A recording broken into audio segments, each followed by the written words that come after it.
What's good, everybody? It's Nelson Chan from Hoop Live. Guess who's back? We got Raymond Lam up in this house. What's good, homie? Nice to have you back. Nah, man, get out.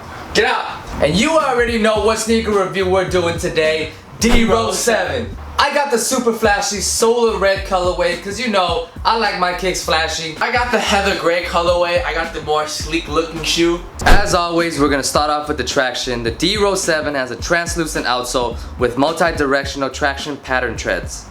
Yo, the traction on a D-Rose 7 is probably the best part of the shoe. The boost is great too, we'll get into that in a sec, but the traction on these are spot on. I didn't slip, you know, it really grips to the floor really well. We had the translucent outsole on both of our shoes, but actually the non-translucent outsole is actually even better than our translucent outsoles in terms of grip. And I agree with Nelson, the shoes were actually really that good. Nelson covered everything about the traction part, and I didn't slip at all. Moving on to the materials. My pair has a breathable and flexible Primeknit upper in the front, along with synthetic leather towards the collar. On Ray's pair, he has a synthetic mesh upper version, as well as the synthetic leather upper with synthetic overlays. I got the Primeknit version, and Ray got the engineered mesh version. The Primeknit on a D-Rose 7 feels effing amazing. It's super soft, super flexible, and just mad comfortable. And some of y'all might kinda hate me for saying this, but to me, the Primeknit feels better than Flyknit. Sorry, Nike. So I have the engineer mesh. They had really nice soft materials, but of course it's not better than Nelson's pair because Nelson had the Primeknit, but it was comfortable. But the synthetic leather up here, garbage. No bueno. Like, it just feels like crap. The Primeknit though. It's all about that Primeknit though. I agree with Nelson. I didn't like the synthetic leather, but in a way it was actually pretty flexible. You know, when you move from side to side, it was still able to move. That's because you got them fat elephant ankles. I'm gonna hit you with the size 13. For support and lockdown, it has a TPU external heel counter and torsional spring plate to enhance stability. It has a heavy padded ankle collar along with the lockdown wings. Support and lockdown on these are great, but let me say this, that doesn't necessarily mean that it's comfortable. With the lockdown wings and the heavily padded collar, yes, your foot is locked down. But I didn't like that super snug feeling around my foot. I felt like with all this stuff going around right here, my foot couldn't really move around that well. Compressing my foot, my ankle around this upper area is just like suffocating it. Just like the previous D-Rose 6, you know, it got too much going around right there. I don't know if that has anything to do with D-Rose's ankle problems, but True.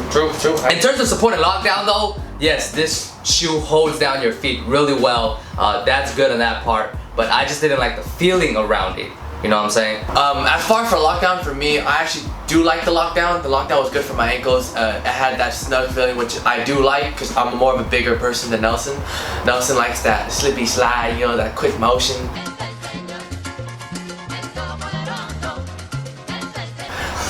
For me, it was good for me. This year, I liked it more because last year's model, it made my ankle look more fatter. But for this year, they used more like a memory foam. This size 13 on my foot, it looks more, you know, more sleek, you know. Onto the signature feature, the cushioning. Just as you know, it has a full-length boost setup just like the Crazy Light Boost 2016. Boost, boost, boost! Boost, baby. Alright, in terms of boost, this is what I can say. The D-Rose 7 feels pretty much the same as the Crazy Light Boost 2016 in terms of cushioning. Why? They have the same setup. Firm in the forefoot, boosty in the heel for good impact protection, and also have a really good court feel. For this year's model, I feel like there was more boost in the forefoot as it was more firm. I was able to, you know, bounce back off of it. Rather than the 6s, my foot would sink into it. Yeah. But if y'all want a more plush, springy, spongy feeling, I say y'all gotta go for the Crazy Explosive. Those are a hot shoe right now. Review on those coming soon. Crazy Explosives. In terms of comfort and size fit for the D-Rose 7, it fits true to size, but then there is a little bit of dead space in the toe box area. So with all that padding and all that boost technology, it was more on the heavier side. And since the bottom of the D-Rose 7 is pretty much the same as the Crazy Light Boost 2016, the bottom of the shoe literally feels like that shoe. So if y'all have the Crazy Light Boost 2016 and you guys like the feeling of the Crazy Light Boost, then the D-Rose 7 is literally just a high top version of that. And for my Primeknit upper pair, you know, that feels really amazing. I like that a lot. For comfort wise, I do enjoy this setup. The shoe is actually really nice and comfortable, but the one thing I do hate was this part right here. It dug into my big toe every single time I stopped on a dime. This was painful. And maybe because I'm a bigger person, I apply more pressure. Maybe for all y'all who have wide feet, then y'all might have that problem. Maybe I have to size up, maybe not. I don't know. Try it on.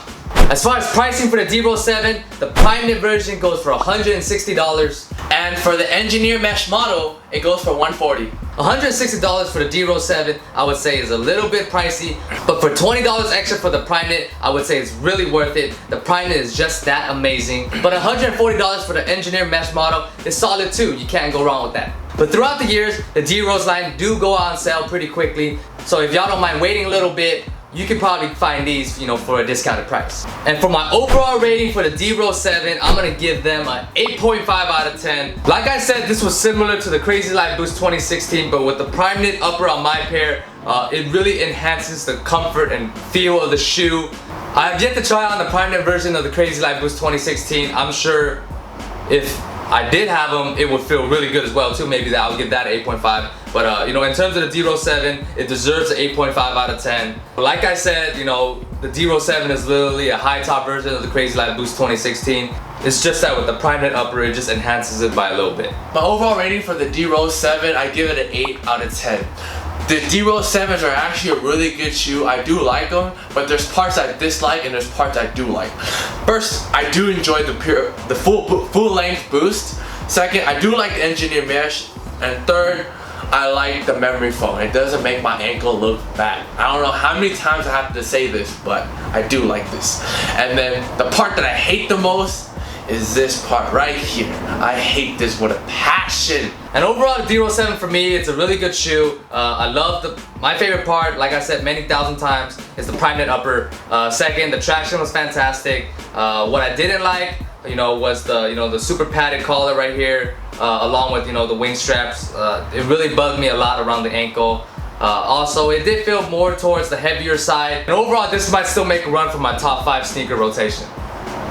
Thank you guys for watching the sneaker review on the D-Roll 7. I appreciate all you guys for watching all this. Comment in the section down below if you have these sneakers, if you like them, or you dislike them, or would you recommend them to a friend. Watch this video over here, watch the video over here, subscribe up there.